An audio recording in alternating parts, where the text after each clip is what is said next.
Mr. Johnson made any number of entreaties to Whitney Young to join his administration, but Mr. Young would never yield because he believed that he was far more effective outside the Johnson administration than inside. He believed that once he joined an administration, he would no longer be his own person, and he was right about that.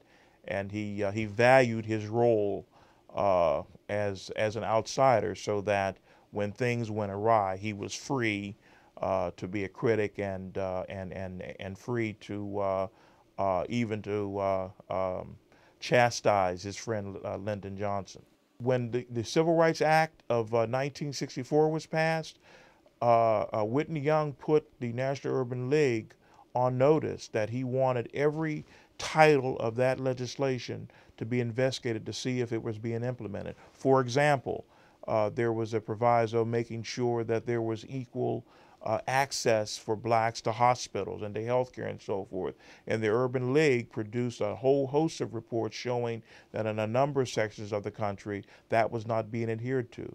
So that was precisely Mr. Young's point, that there needed to be someone, notwithstanding the friendship and the goodwill between the Johnson administration and the Urban League and other organizations, that there was still a federal bureaucracy. That whatever the president's intentions, there was still a federal bureaucracy that had to implement this legislation. And there needed to be a watchdog agency to make sure it was doing that. And Mr. Young took that very seriously and criticized the Johnson administration in a number of particular instances in those areas where there was foot dragging or inaction or ineptitude in enforcing the '64 Civil Rights Act.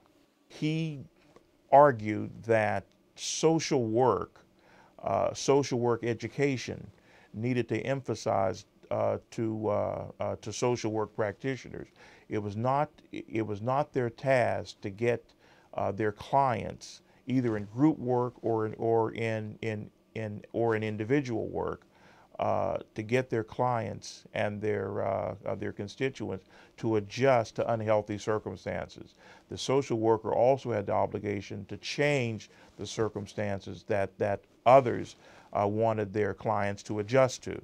He wanted not only the clients of social workers to be agents, but he wanted the social worker himself or herself to be the catalyst for such changes. So he really wanted a more proactive social work profession, and he tried to craft a curriculum that reflected those principles. Your title of your book, Militant Mediator. Mm-hmm. Why did you call him that?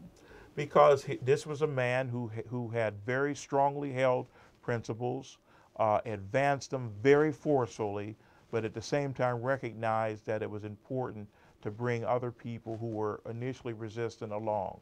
And one had to strike a pose of reconciliation, of negotiation, and diplomacy in order to make those militant objectives palatable for those who would ordinarily oppose them.